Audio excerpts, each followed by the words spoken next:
Irmãos, a paz do Senhor, tudo bem? Hoje vamos estudar a nossa lição de número 9 do nosso terceiro trimestre de 2020.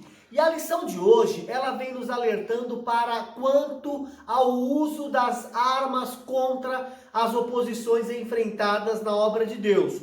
Nós sabemos que todo crente em Jesus Cristo, ele é um alvo do ataque ou dos ataques do diabo. Só que em contrapartida, nós possuímos um arsenal de armas que podemos utilizar em nossa defesa e também para atacarmos.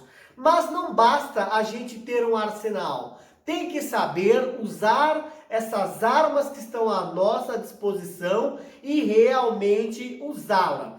Bem, nesse terceiro trimestre nós estamos estudando e contextualizando os princípios divinos em tempos de crise. E deixe-me me apresentar, eu estou aqui, nós estamos aqui representando a Escola Bíblica Dominical da Igreja Evangélica Assembleia de Deus, Ministério no Ipiranga. E nós estamos aqui em Itaquaquecetuba, São Paulo. O Ministério do Ipiranga, ou o Ministério no Ipiranga, ele é presidido pelo pastor Alcides Fávaro e nós estamos aqui sob a supervisão setorial do pastor André Felipe. Eu já quero te pedir para você já curtir essa aula, para você já se inscrever nesse canal e também para você notificar, ou melhor, ativar as notificações para você ser avisado em cada conteúdo novo que for postado, então, na rede social. E como tudo isso é gratuito, já clica aí, já curte, já inscreva, para que essa aula também ela tenha mais alcance, esse comentário tenha maior alcance e encontre mais pessoas que realmente se envolvam com o aprendizado da escola dominical. Bem, eu vou ler o título da lição, o texto áureo e a verdade prática da lição de número 9. O texto áureo, ou melhor, o título da lição diz: Como vencer as oposições à obra de Deus. Como vencer as oposições à obra de Deus. O texto áureo diz: Mas em todas essas coisas somos mais que vencedores por aquele que nos amou. E o texto áureo, ele se encontra no livro de Romanos, no capítulo 5, no livro de Romanos, no capítulo 8, no versículo 37. A nossa verdade prática, ela diz: quando depositamos a nossa confiança em Deus, descobrimos que Ele é muito maior do que todos os obstáculos que encontramos. Quando depositamos nossa confiança em Deus, descobrimos que Deus é muito maior que todos os obstáculos que encontramos.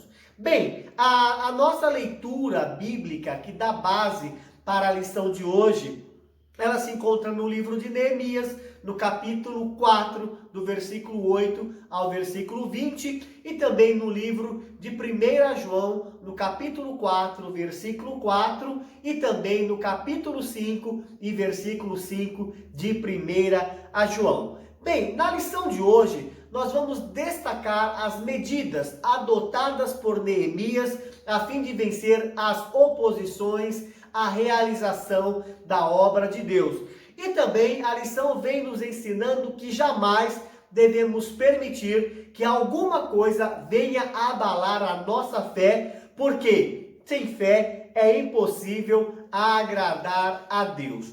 Bem, nós sabemos que a lição que nós estamos estudando nesse trimestre, ou conjunto de lições que nós estamos estudando de trimestre, nesse trimestre ela vem falando sobre a saída, sobre a libertação do povo judeu do cativeiro babilônico. Sabemos que o povo judeu ficou 70 anos cativos na Babilônia e que Deus despertou ou usou da instrumentalidade do rei Ciro, um rei persa, para poder iniciar todo o processo de libertação do povo do cativeiro e contribuindo e ajudando para que o povo retornasse a Jerusalém e também dando condições para eles retornarem, para eles poderem reconstruir o templo que havia sido destruído e também fazer toda a reparação dos muros que haviam sido queimados, que haviam sido fendidos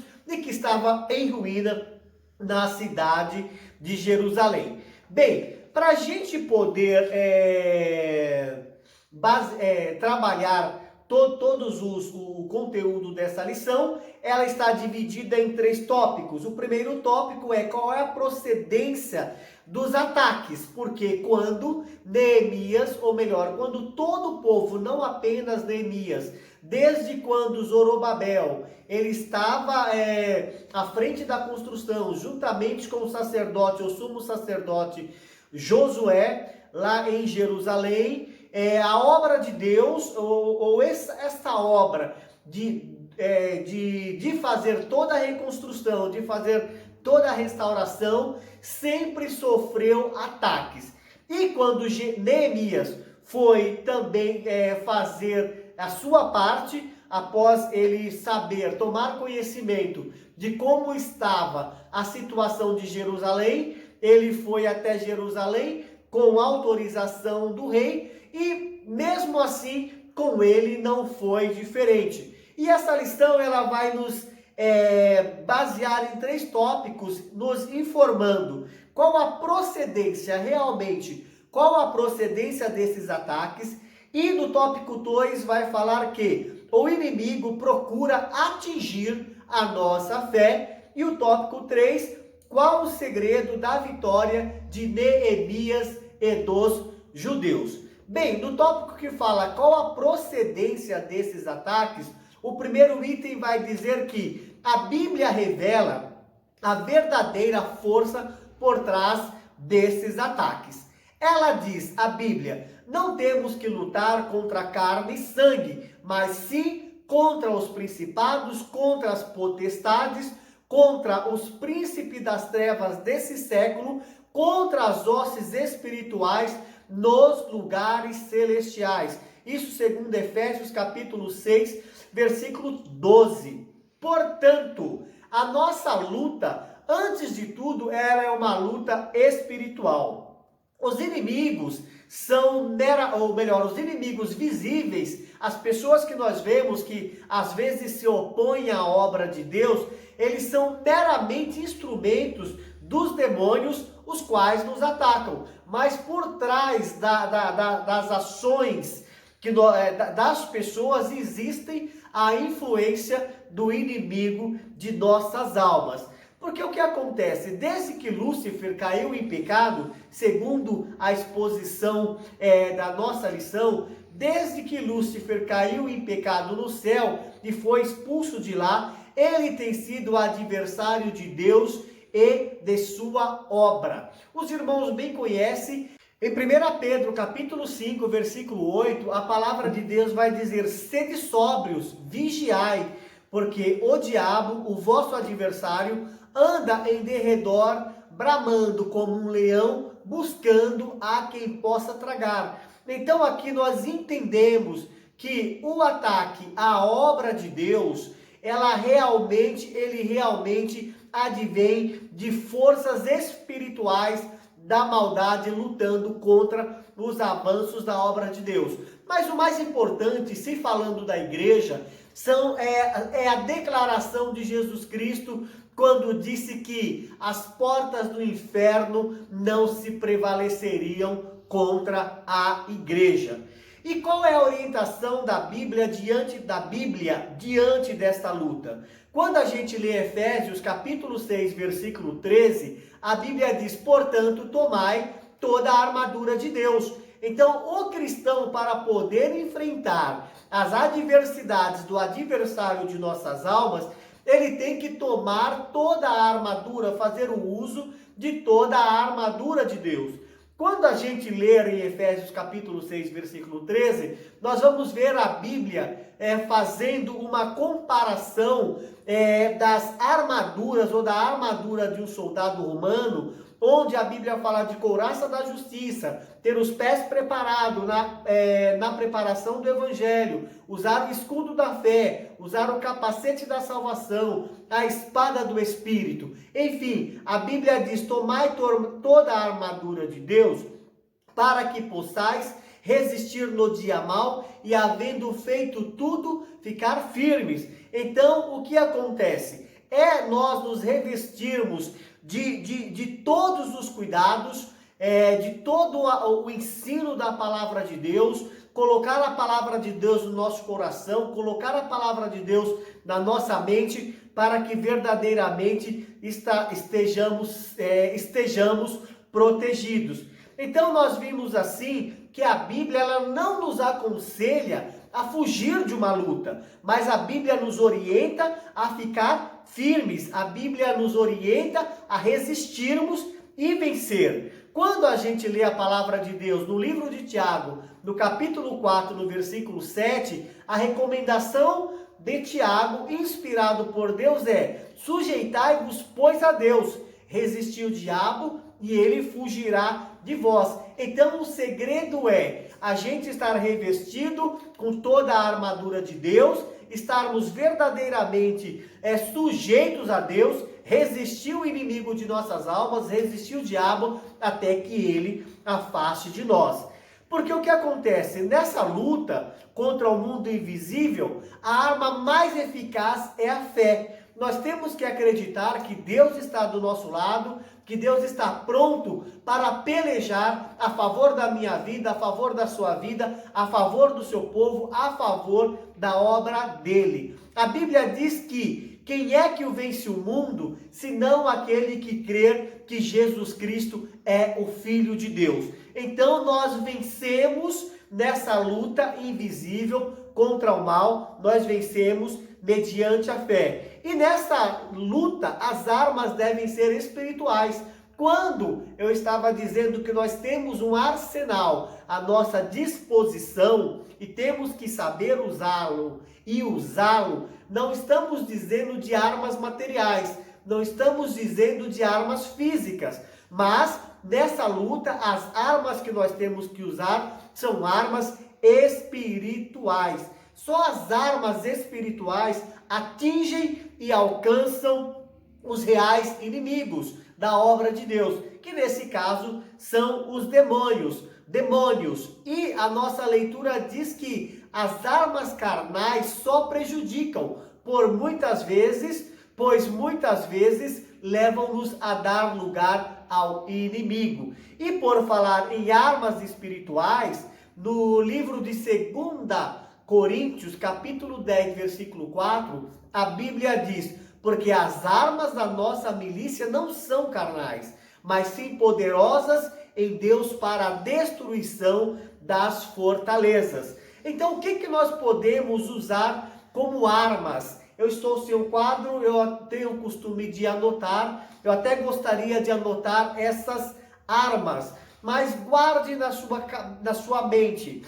Em Efésios capítulo 6, versículo 12 ao 16, vai dizer que a fé é uma arma contra a oposição. Então a fé é uma arma contra a oposição. No livro de Mateus, capítulo 7, versículo 7, a Bíblia nos diz que a oração é uma arma contra a oposição. E uma terceira arma apresentada em Atos, capítulo 4, versículo 23 ao 32, nós vamos ver que a união também é uma arma contra a oposição. E para não prolongar, eu vou falar mais uma que se encontra em Atos, no capítulo 2, no versículo 37 ao 47, que é a vigilância. Então, nós temos que ter a fé, a oração, a união e a vigilância, que são armas que contribuem tanto para o ataque quanto para a nossa defesa quando das investidas do inimigo de nossas almas. Nós vamos falar agora no segundo tópico sobre o inimigo ele procura atingir a nossa fé. E como é que o inimigo procura atingir a nossa fé? Primeiro, o inimigo ataca com armas do desprezo. Quando Neemias e o povo judeu estavam trabalhando na reconstrução dos muros, eles diziam: que fazem esses fracos judeus? Porque ali eram os samaritanos influenciados pelo inimigo, influenciados pelo diabo, para fazerem oposição à obra do Senhor, à construção que Deus havia colocado no coração de Neemias, para que ele estivesse participando e concluindo a proteção em Jerusalém, que era justamente a reconstrução dos muros. E a lição nos diz que de fato nós somos fracos mesmos. Paulo disse em 2 Coríntios capítulo 12, versículo 9 e 10, que quando eu sou fraco, ele está forte. É porque quando o crente ele reconhece que o poder não está nas forças dele, mas que acima dele está o nosso Deus, trabalhando, pelejando a favor da sua vitória, então ele reconhece a sua fraqueza e entende que Deus é que está acima de todas as coisas. Quando o crente é tentado a se comparar com o inimigo, ele está em perigo. Os samaritanos poderiam se achar fortes e eles zombavam, desprezavam os judeus, chamando-os de fraco. Mas nem por isso eles procuraram se comparar aos inimigos. E a gente conhece, por exemplo, que uma derrota de Israel que desanimou o povo de Israel quando estava sob a liderança de Moisés, quando Moisés enviou os 10 espias, ou melhor, enviou 12 espias para poder vigiar a terra de Canaã, para poder entender como era a terra que eles iam entrar. 10 dos espias vieram com mensagens derrotistas, dizendo que os moradores daquela terra eram gigantes, eram grandes. Eles achavam que não tinham forças para poder lutar contra aquele povo. Mas o que acontece? Esse medo espalhado na congregação de Israel se deu devido ao fato deles se compararem com o inimigo. Nós jamais devemos nos comparar ao nosso adversário, porque quem está acima e à frente para poder dar vitória para o crente é o nosso Deus. Então, primeira coisa, o inimigo ele ataca com desprezo. O inimigo ele ataca também com escárnio. Trata-se de uma arma que os inimigos da obra de Deus têm usado em todos os tempos. Quantos servos do Senhor não sofrem escárnios e são tentados a desanimarem por causa das investidas do inimigo de nossas almas? Uma terceira arma que o inimigo usa o inimigo chama a nossa atenção para a imensidade da tarefa. Às vezes a pessoa olha para aquilo que ela tem que fazer no reino, ela acha tão grande, e às vezes o inimigo olha, influencia a pessoa a achar que aquilo ali é impossível dela suportar. Então é uma das astúcias dele, uma das armas, justamente para poder desanimar espiritualmente o crente. E a lição ainda vem nos falando do quarto item, que é o fato dele usar boatos e mentiras contra nós. Isso aconteceu com Neemias, da reedificação do muro. Os samaritanos estavam espalhando calúnia contra Jeremias, ou melhor, contra Neemias, dizendo que todo aquele trabalho que ele estava fazendo é porque ele objetivava constituir-se rei em Jerusalém. Então, espalhou-se essa mentira, espalhou-se esse boato como um meio de amedrontar os judeus e atingir a fé deles em Deus. Então, o inimigo ele usa astúcia, o inimigo utiliza de ameaças e de situações diversas para poder tentar desanimar o povo de Deus. E nós vimos que Neemias, quando desses levantes, quando dessas tentativas de ataque dos samaritanos, de Jeremias capítulo 9, capítulo 4, capítulo 4, versículo 9, a Bíblia diz: porém diz Neemias, oramos ao nosso Deus e pusemos guarda contra eles. Assim os judeus não atacaram os samaritanos, mas defenderam a sua área de trabalho. O que a gente conclui nesse tópico? Que o inimigo, ele utiliza ferramentas do desprezo, da mentira, do escárnio, mas é importante entender que isso faz parte da cruz que devemos aceitar quando seguimos a Jesus. E nós vamos partir então para o nosso terceiro tópico, que diz qual é o segredo da vitória de Neemias e dos judeus. Primeiro, os judeus venceram porque tinham certeza que estavam na vontade de Deus. Esse é o nosso primeiro ponto. Neemias disse aos seus inimigos: o Deus dos céus é o que nos fará prosperar. Isso está em Neemias capítulo 2, versículo 20.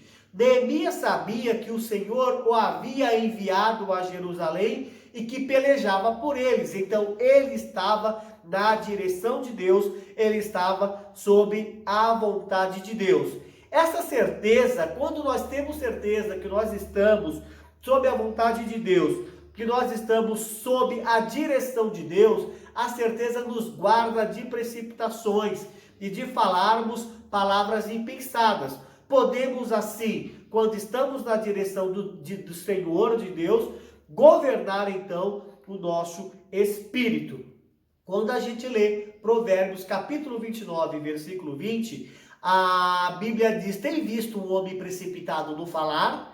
Maior esperança há para um tolo do que para ele. Então a precipitação realmente pode levar a pessoa à ruína. E ainda em Provérbios capítulo 16, versículo 32, a palavra de Deus diz: melhor é o que tarda em irar-se do que o poderoso, e o que controla o seu ânimo do que aquele que toma uma cidade. Então a Bíblia está mostrando a importância do autocontrole, está mostrando o que a Bíblia, quando nós estamos estudando sobre o fruto do Espírito, o que ela nos ensina sobre o controle próprio, sobre o autodomínio.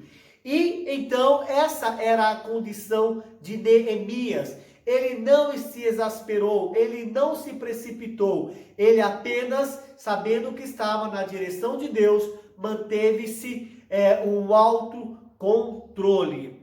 E a segunda parte do segredo, porque Neemias e os judeus foram vitoriosos, os judeus venceram pela oração. A leitura da nossa lição diz que Neemias era um homem de oração. Com frequência, lê-se sobre como Neemias orava. Neemias capítulo 4, versículo 4 diz: ouve, ó nosso Deus, lembra-te de mim para o bem. Lembra-te, meu Deus, de Tobias e Sambalate.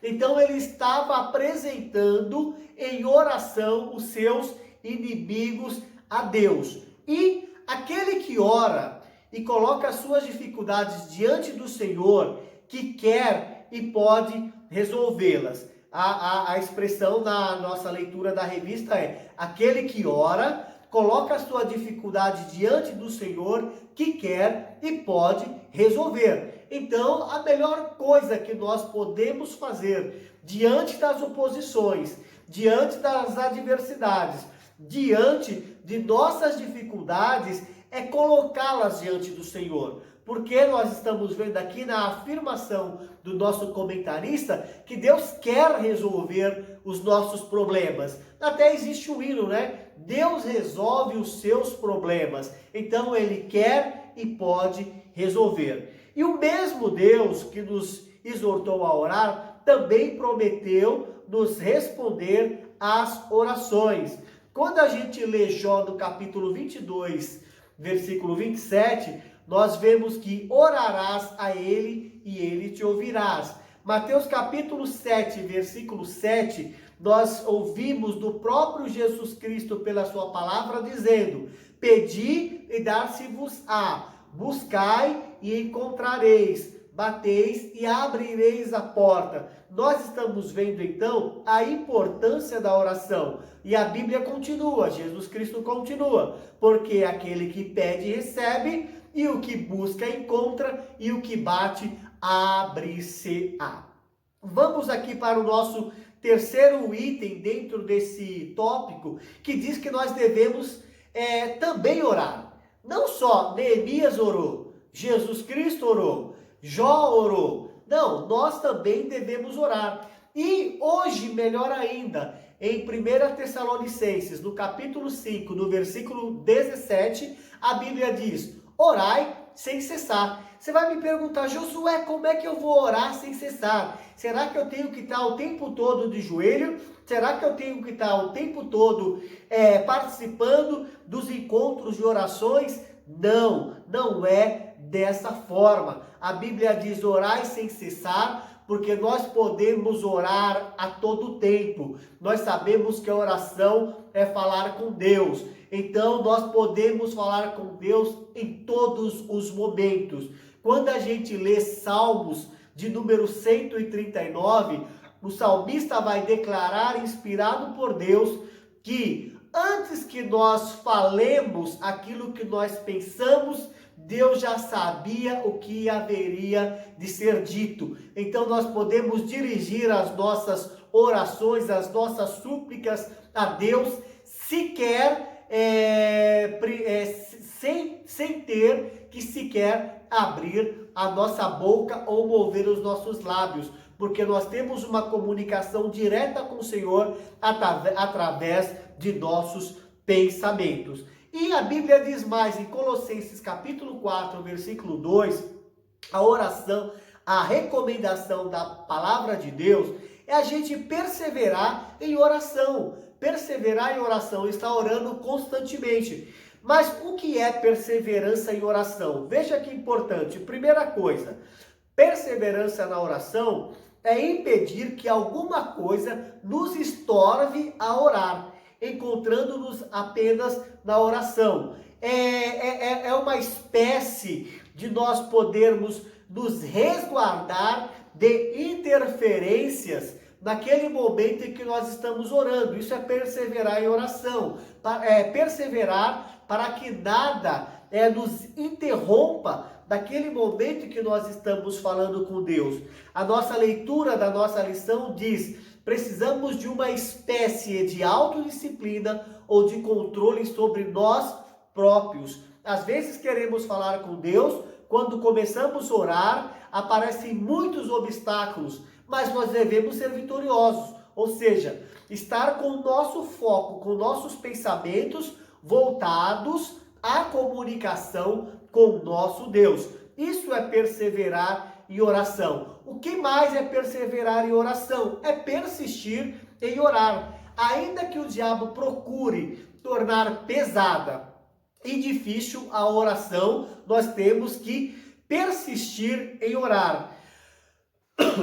Nós temos o exemplo do profeta Daniel. Nós vemos, quando nós lemos no capítulo 10 de Daniel, a Bíblia diz que Daniel orou por 21 dias, né? Daniel orou 21 dias e veio a resposta. E quando veio a resposta, ele soube o porquê essa resposta havia demorado. Porque os inimigos, ou porque os espíritos malignos tinham impedido a resposta. Mas a Bíblia declara que desde o primeiro dia em que Daniel se propôs a buscar a face do Senhor, a oração dele já foi conhecida no céu. Então, a partir do momento que a pessoa está falando com Deus, mesmo que a resposta demore em vir, não significa que Deus está demorando a ouvir a oração. No caso de Daniel, houveram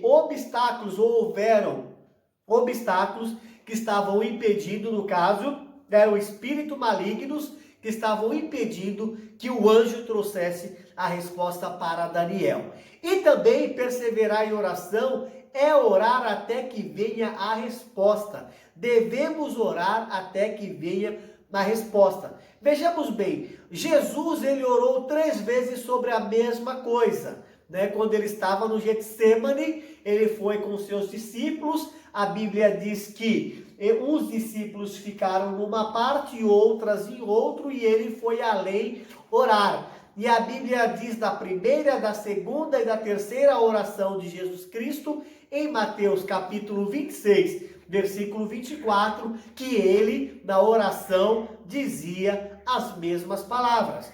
Quando a gente ler 2 aos Coríntios, capítulo 2, versículo 8 e versículo 9, nós vemos o apóstolo do gentil, que autoridade não tinha Paulo, mas nós vimos em 2 aos Coríntios, capítulo 2, versículo 12.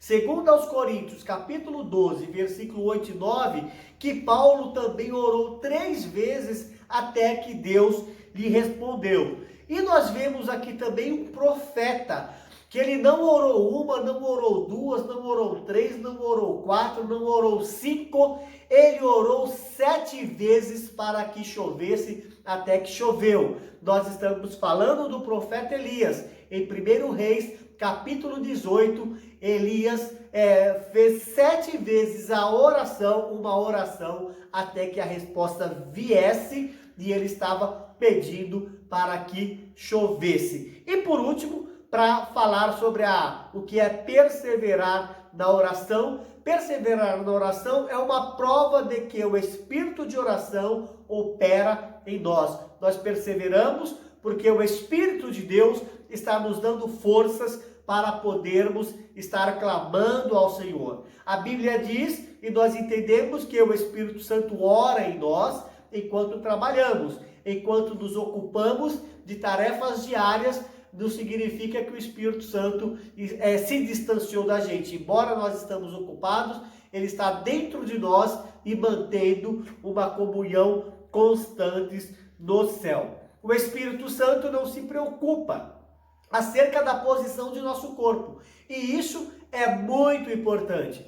O Espírito Santo não se preocupa acerca da posição do nosso corpo. Isto é, se nós estamos orando ajoelhados, se estamos orando deitado ou se estamos em pé. Isto pouco importa, porque a nossa comunicação com Deus parte a partir dos nossos pensamentos. E isto é um segredo para estarmos sempre orando. Então, é possível que nós oremos sem cessar, porque não precisamos de posturas físicas para poder dirigir uma oração a Deus. Não é necessário orar só quando estamos de joelho, ou deitado, ou em pé. Isso para Deus não importa. Eu gostaria de aproveitar e falar que quando nós temos uma situação que nós temos que apresentar a Deus, nós não precisamos esperar a oração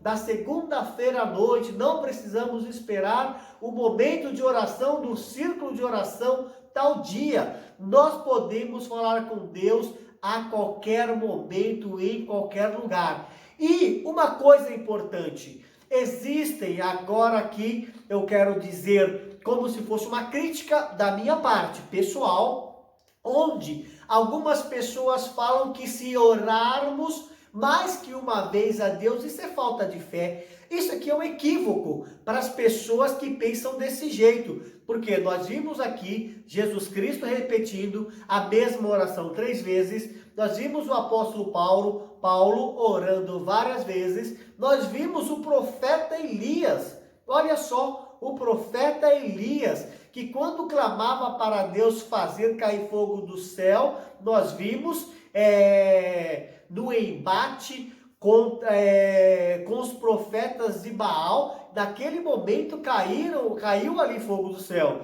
Nós vimos numa outra situação em que 2 comandantes se dirigiram a Elias e ele clamou que Deus mandasse fogo do céu, e realmente veio fogo do céu. Agora, e nós vimos também em outra situação, Elias precisando orar 7 vezes. Então é um equívoco, é um engano, quando alguém fala que nós não devemos orar mais que uma vez pedindo a mesma coisa para o nosso Deus. Enquanto Deus não nos der a resposta e você tiver forças para clamar, estiver acreditando que Deus pode te responder, você pode orar 2, 10, 20, até que Deus lhe conceda a resposta. E para a gente poder finalizar a lição de hoje, o que nós vimos aqui na nossa lição de número 9? Nós vimos que a nossa luta é, antes de tudo, espiritual. Nós vimos que os inimigos visíveis são meramente instrumentos dos demônios, os quais nos atacam. No entanto, as nossas armas são espirituais, pois nós não lutamos contra carne e sangue, ou seja, o nosso embate, a nossa luta não é contra as pessoas.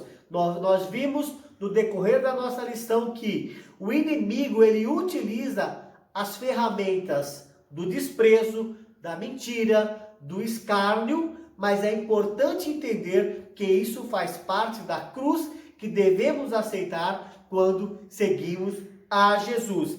E por último, nós vimos que Neemias sabia que o Senhor havia o enviado para Jerusalém. Sabia que o Senhor o havia enviado para Jerusalém. E ele pelejava por eles, que Deus pelejava por eles. Essa certeza, acompanhada do compromisso com oração, foram importantes para que os servos do Senhor alcançassem êxito na sua missão. E nós sabemos que ao final, os muros de Jerusalém realmente foram reconstruídos e houve grande júbilo, e no final das contas, os inimigos foram derrotados, envergonhados, porque realmente Deus pelejava pelo seu povo. Bem, nós chegamos ao final da nossa 9ª aula desse nosso terceiro trimestre de 2020. Eu quero te parabenizar por completar o estudo dessa lição, poder acompanhar esse comentário por completo. Agora, veja bem, enquanto Neemias estava empenhado juntamente com outros judeus na reconstrução dos muros, vieram a Neemias até falsos profetas. Veio um profeta, por exemplo, que ele foi subornado para poder entregar uma profecia como se fosse Deus. Bem, mas esse assunto é um assunto para a próxima aula. Então, na próxima aula nós vamos estudar provando se os espíritos são de Deus. Então, nós vamos entender isso direitinho. Bem, você gostou do comentário dessa lição? Você gostou dessa lição? Se você quiser comentar, deixa seu comentário aqui abaixo desse vídeo, tá? E se você realmente gostou dessa lição, aperte aí em curtir, deixe o seu comentário, compartilhe essa aula, se inscreva no nosso canal e ative as notificações clicando aí no sininho. E só lembrando, tudo isso é gratuito, tá? Então nós vamos encerrar por aqui. Muito obrigado. Que Deus continue abençoando a sua vida, que Deus continue abençoando a vida da sua família, e eu te espero na próxima aula.